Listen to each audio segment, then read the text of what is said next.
Petrol, diesel और रसोई gas की कीमतों में इजाफे के खिलाफ बेंगलुरु में कांग्रेस के कारकुनों ने एहतजाज किया।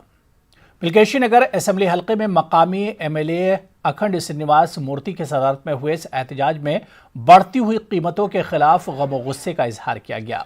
साबिक रियासती वजीर रामालिंगा रेड्डी और दीगर ने शिरकत की। एहतजाजियों ने कहा कि मरकजी और रियासती हुकूमतें गरीबों और किसानों के खिलाफ मंसूबे बना रही हैं।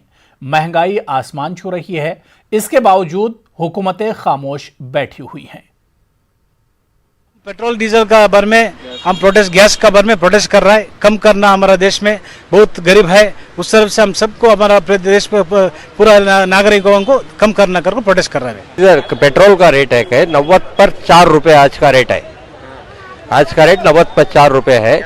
गैस का 720 रुपए, 720 बिल में आपको है, उन्होंने ले रहे एक्स्ट्रा, वो भी अलग है।